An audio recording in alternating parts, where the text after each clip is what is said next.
Hey, what's up everybody? Tony with Lido Loca. Welcome to the YouTube channel. I've done a couple of videos over the last week dealing with the CDC's Vessel Sanitation Program.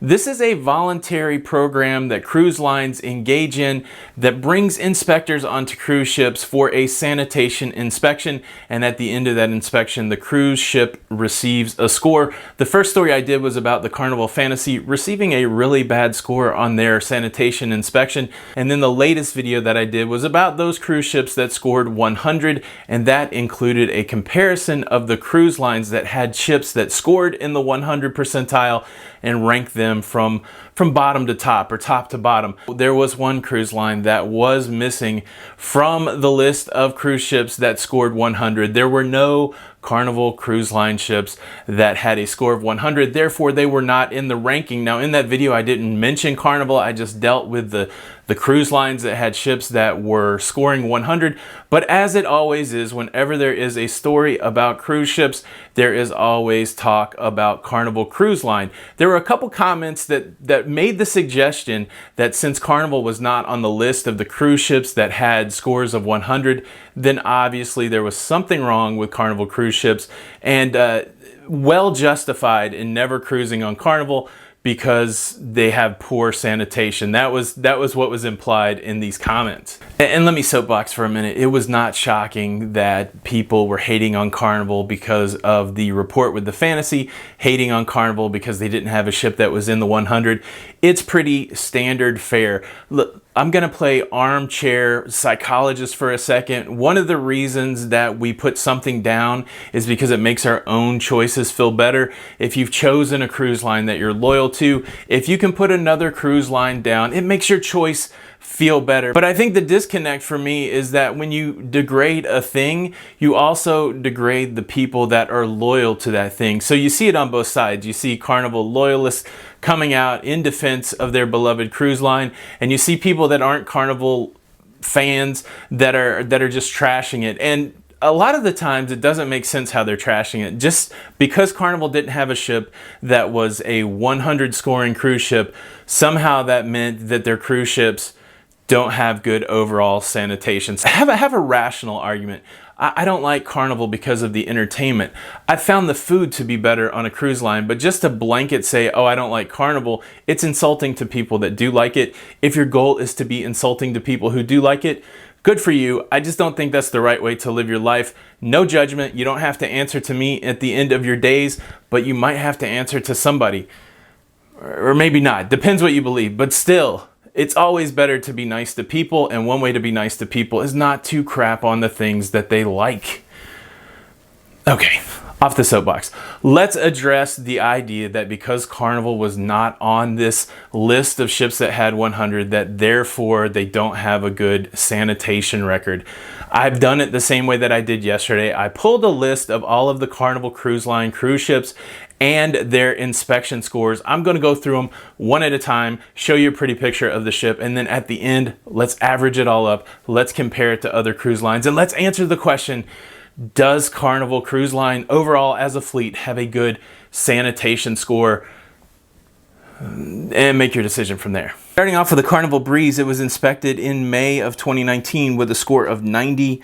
The Carnival Conquest inspected in December of 2018 with a score of 94. The Carnival Dream inspected in February this year, scoring an 89.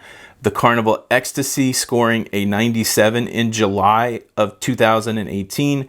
The Carnival Elation scoring a 93 in June of 2018. Of course, the Carnival Fantasy, which we reported on a few days ago, scoring a 77 in July of 2019. The Carnival Fascination with a score of 98 in March of 2019. The Carnival Freedom scoring a 93 in February of this year. Carnival Glory scoring a 97 in March of 2019. Carnival Horizon with a 95 in June of this year. Carnival Imagination getting a 94 in July 2019.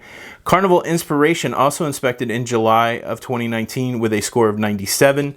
The Carnival Legend inspected in May of 2018 with a score of 98. The Carnival Liberty inspected in November of 2018 with a score of 95. Carnival Magic scoring a 93 in February of 2019.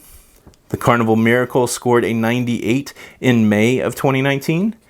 The Carnival Paradise was inspected in July of 2018 with a score of 97. The Carnival Pride in August of last year with a score of 97. The Carnival Sensation scored a 95 in June of 2018. The Carnival Spirit, wow, this inspection date is old. 2012, it got a score of 97. Carnival Splendor, October 2018, scoring a 93. The Carnival Sunrise scored a 92 in February of 2019. The Carnival Sunshine in November of 2018 scored a 91. The Carnival Valor scoring a 93 in June of 2018. The Carnival Victory a 97 in June of 2019.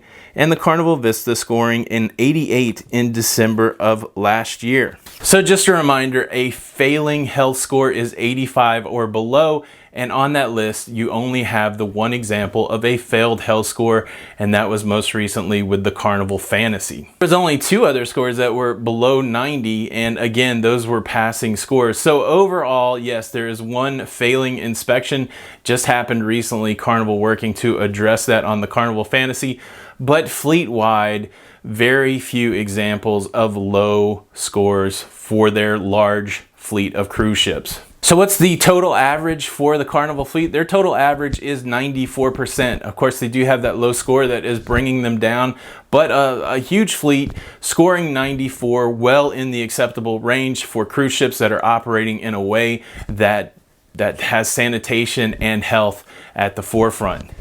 If you want to compare it with 2 other big cruise lines, Royal Caribbean, again, we covered them in that 100 report. They had 4 ships that had 100 on their report, and their average is only 96. With all that perfection on their list, their average is 96.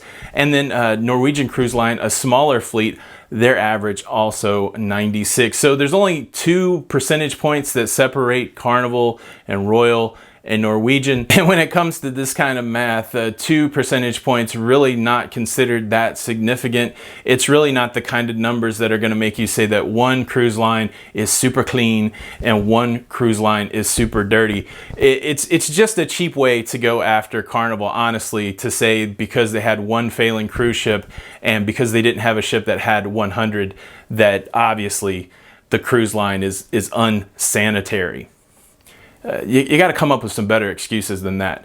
Look, I've cruised on Carnival, I've cruised on MSC, I've cruised on Royal, I've cruised on Princess. I'm getting ready to cruise on Celebrity. For me, I've chosen not to be loyal to a cruise line at this point because I want to try them all, but I would never poo-poo on somebody else's choice. If they're spending their hard-earned money the way they want to spend it, I would never poo-poo on that choice. And look, if I was going to poo-poo on their choice, I would come up with some sounder arguments than, well, since you don't have a ship that has 100, that means the ships must be bad. It's really weak, and look, come up with some better arguments. Again, I'm not the judge here. I'm just pointing it out. Do what you want to do. But I just don't understand why Carnival gets so much hate. It doesn't make sense. And again, to me, this is my personal philosophy. This is the one that I use in my life. If I degrade things that other people find value in, I'm degrading the people, and I don't ever want to degrade the people. Carnival Cruise Line, good health scores. I would not use sanitation as a reason not to cruise on Carnival. I just want to put that out there for people that are looking for a cruise. It could be your cup of tea. It might not be, but it's not because the cruise ships aren't clean and aren't sanitary. The interactive part of the video is this. Let's all go into the comments and see if we can call each other nasty names. I'm just kidding. That is not what the interactive part of the video is.